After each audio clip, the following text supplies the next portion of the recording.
Russia and China announced a joint effort to address North Korea. I wonder, what is the scope of the role that Russia can play here in convincing North Korea to halt its nuclear missile program?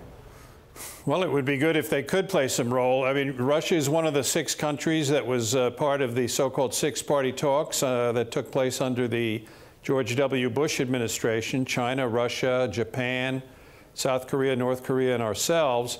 They certainly are a relevant player. They're a neighbor to North Korea. Vladivostok is not very far away from North Korea. Sure. So they have a stake in this. But I think it's an international problem. I think we all need to have some kind of meeting of the minds as to how to go about persuading North Korea to abandon its nuclear ambitions. This is the most serious security problem bedeviling the world at the moment, and bedeviling the countries that I just mentioned. And progress on the issue has been elusive up until now. What we've seen is a path that Donald Trump has laid out, it seems, of increasing pressure on China, whether it's an arms deal with Taiwan, the movements in the South China Sea that we've seen.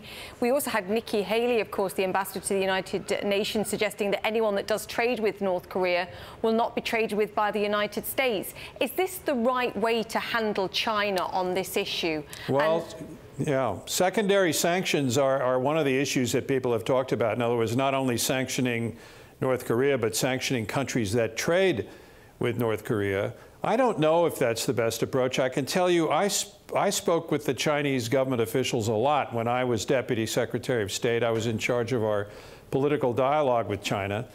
And they expressed many of the same frustrations with North Korea as we have. They said, look, these are not the easiest people to deal with in the world. They don't listen to everything we have to say. And sometimes you overestimate the influence that we have. That having been said, I think we still need to increase our efforts to find a solution to this problem, because one of these days, if we don't find some solution, something very, very calamitous could happen with those rockets that they're developing and the nuclear weapons that they've got.